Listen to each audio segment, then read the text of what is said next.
Well, Nigel, we've been chatting quite a bit today about community, haven't we? Yep. Yeah, it's been interesting, isn't it? Because I've just come back from a Europe reunion group, and which was really enjoyable. When I've never met some of the people, and yet we sensed community. Yeah, I mean, there's lots of different definitions of community. You could have any number of definitions from the culture, from the church, from individual. It can be very subjective. But is there something objective that we can use as the foundation for community? And I believe that the Trinity is the foundation of true community. Now, trying to implement that is another thing. Yeah. Because then you get into what kind of church do you need to live out? What version of ecclesia do we see in the New Testament? Well, even in the Old Testament, that reflects authentic community, that also reflects the Father, Son, Holy Spirit. Yeah, I think I've always sort of tried to base groups around that early Christian model, really, where they all met together. But in the Western world, it's quite hard, because if you take those principles, how many would want to surrender that much of their what they call freedom to be part of community? That's an interesting question, isn't it? Well, I don't think you can have authentic community without people being willing to make sacrifices and working out where they need to compromise, what sacrifices they need to make. You can't have it on your own terms. It depends on the number as well. I mean, the Lord said, where two or three are gathered, there I am. Again, even though that was in the context of church discipline, actually, and that often is missed in that verse. But could you have community with just three people? Well, yes, I think you can. So I think, yes, in some ways, if the church has become like the culture, like through individualism and, let's say, consumerism, even materialism, then that is seriously going to undermine community. You see, I think one of the things I've sort of really gathered now in my older age, not that old though, but is that actually community happens when that first contact. Yeah. And you're going to know whether communities happen straight away. And I've been finding more and more that if I've left myself open to new experiences and going to new places, that there's a new concept of community that I've never felt before. And that's also making yourself very vulnerable, because they may not be the people that you would normally mix with. And yet, you can sense community amongst them. So what were the steps that you went through to get to the place where you're at now, where you are feeling that this is actually a sense of community? What was the process you went through? I think I had to be brave in some ways. It's not brave, I suppose, but I had to get myself out of a comfort zone and put myself in an environment that I wouldn't have really put myself in before. And then to actually be free to openly speak what it is, my opinion of a subject. I think sometimes we tend to be afraid to mention our opinion, which we feel like we need to fit in with what's around us. When actually, when we get a true sense of community, it's about the openness of accepting each other as you are. So I'm beginning to learn that actually people tend to put themselves in groups. Yeah. But true community comes when you open up to the vulnerability of accepting others. I agree. Sorry, did you need to finish? No, that's it. Yeah, I think vulnerability, is essential for authentic relationship. But again, numbers come into that. What allows for appropriate boundaries Because the larger the group, the more people feel less inclined to be vulnerable. It normally takes a small group, of, I don't know, 3 to 6 or, up to 6, let's say. It needs to be a fairly small number, I would say, because, especially with men, because men don't normally go there in terms of being vulnerable and transparent with their struggles. So how does that work with men, so to be vulnerable, that will be different for each one of us. And I think you've got to work out certain boundaries. Like if you've got a group, I think it helps to know the nature of the group. What kind of group is this? Is it a Bible study group? Is it more of a relational group where you just do stuff together and, a Bible study? What is the nature of the group? I think that helps. What's your reason for being? So you understand that this is the nature of the group. It's a support group, or it's a Bible study group, or it's whatever. Yeah. I think that helps, because that gives it a sense of identity, but then that also can create boundaries, appropriate boundaries. So if it's a support group, if somebody's going in, something outside of that remit, let's say, then it's becoming something else other than the nature of what it is. Yeah. So that helps, I think, to know what the nature of the group is, and the number of people that you feel comfortable in being vulnerable with. I think that goes back to the first century again, doesn't it? The first century Christians, where they met in smaller groups. Yeah.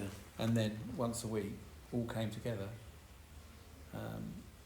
expressing what they've learned through the week together, where they've shared, and then that way it becomes more of a community. Not community, but it becomes more that the main meeting once a week becomes insignificant in the sense of importance of relying on that one service, whereas the daily life is the key. So that can only be done in small groups, I believe, and I do believe that once you start to get to know people, you get to know where they're at, and you're being part of their life. Whereas a lot of groups tend to have their one meeting a week, and they don't really get to know your daily life. There are exceptions, and there are some really good groups out there that work really well in that area. But I think generally it's we've lost that feeling of what do they call it, when you allowing others to come in to our circle if they're different to us. And I think when you think back to the early Christians, they went out into foreign areas and they met persecution, but they were inclusive of bringing people into the group and being vulnerable. A lot of them lost their lives in them days, didn't they? Yeah. And I think sometimes we're not vulnerable enough in our what we call community today. I think that's one of the things that I've battled with. You talked about men's group. Men do love being in little groups, unless they're going to a conference or something like that, where they're in an environment that's not theirs, and they feel free to say what they want to say. But as soon as they get back home, they usually tend to go back to where they were. And I think we've witnessed that with our men's groups that we've done. Yeah.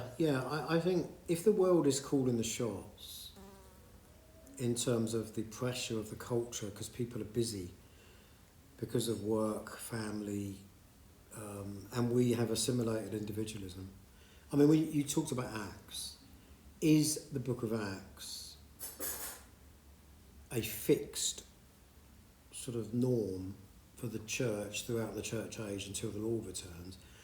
Or is it, as some people might say, that was that culture at that time, and it's radically different, and it's unrealistic to try to implement that and replicate that in 21st century Western culture. It's not possible. We can't sell our houses and put them at the leader's feet, for example. But then again, if you understand the context of AD 70, for example, judgment was coming, the temple was going to be destroyed. That's why, another reason why. So I think, I'm just putting it out there as a question. Is the Book of Acts, a lot of people do refer to the early ecclesia and Acts, but they were a small minority. They were persecuted by the religious establishment and by the empire, and they were really up against it. They were marginal. They were seen as a cult. They were seen as cannibals because of the bread and the wine. They were a hated minority group. Do we want to go through that experience? Are Western Christians, if they have been affected by the world and have assimilated individualism, consumerism, materialism, other types of ideologies, if they are blind to that, which you're going to be if you've assimilated it, then are not aware of the need to create something different from traditional institutional church, hierarchical, sort of top-down church, you're not going to feel the need for it, maybe, if you've assimilated individualism. Yeah. So if your mentality and your psyche is toward individualism without even realising it, and you think as an individual, you even live as an individual, and you might just want to go to church just to have a worship experience. Oh, the worship's really good at this church. Yeah.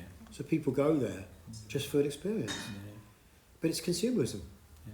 But I think, I think if you look at, looking back at the first century church, they were a community inside a bigger community, the Roman Empire. Yeah. But they weren't assimilated into the Roman Empire. That's why they were persecuted, because they were separated, because they were actually a foreign community inside a bigger community. They were. And we are in similar times now. Yes, and this is now what we've got to now is a crucial point in terms of the fall of Rome. What were the characteristics of Rome when it collapsed? And there are similar characteristics to the West today, 21st century culture. Here we are in this lovely little village in Sussex, in Sullington Manor Farm. It's a beautiful place. It's so peaceful. It's a lovely cafe, this building here with the history and all the rest of it. But actually the reality is Western culture, it has got similar characteristics to the fall of Rome in terms of how it imploded. And it was built on the gods. It didn't have an objective, coherent worldview to sustain it. The tax system was another thing that also brought Rome to its knees, so I understand. And I think observing the characteristics of how Rome fell, bearing in mind Augustine wrote his City of God over a 13-year period whilst Rome was falling and declining. He actually witnessed the fall of Rome. So we can learn from Augustine. We are in an Augustinian moment. But the church, if traditional church has assimilated the world, it's not even going to know that it's in a similar moment to the fall of Rome, because it's actually assimilated the world and is part of the empire. And that brings us back to, so what is true Christian community? Well, yeah, exactly, yeah. And I think that's something that maybe, as we wrap up this bit, maybe that's something that we all need to go back and dig into and have a look at what it means to be in the community that God wants us to be in. Yeah, I think what I would finish with is, as John Stott said, you have to have double listening. You have to understand the world, and you have to understand the Word. You have to understand the Word of God, from Genesis to Revelation, and you have to understand the world. You have to understand both. Yeah. If you understand the language of both, then you'll be more effective. Yeah, absolutely. Yeah. Well, Nigel, it's been nice to have this time out and chat about community. Yeah. And Yeah. I think it's a subject that we could talk on all day, really. Of course. But Well, I've started to write on this actually. yes, and that's something that I think I want to mention. That there's resources out there, and it'd be really good if people want to comment on this, and we'd love to get back to you. Yeah, absolutely. Because I feel quite stirred and called to write, to speak on this very topic of community, empire, how the church has assimilated the world, where we're at, the fall of Rome and the West. What are the similarities? What are the differences? Paganism, ancient Greco-Roman paganism, the paganism of today's Western culture with like obsession with the climate thing. It's thoroughly pagan. Yeah. It needs to be addressed. Yeah. So what I'm going to do is I'm going to put some links underneath this YouTube video where you can contact you or me, and where you can find out more about what we're talking about in this subject. Yeah, that'd be great. Yeah, if anybody's out there listening to this and they're interested in this discussion, wanting to actually contact us or whatever and talk about the times in which we live, Christ and culture, the fall of Rome, community, and the characteristics of the Western decline, the collapse of the West, and what should the ecclesia do in response? Yeah. Then contact us. That'd be great. Big subject. It is a big subject, anyway, but it's big issues, man. That's it. Anyway, that's goodbye from Nigel and goodbye from myself as we wrap this up. Okay.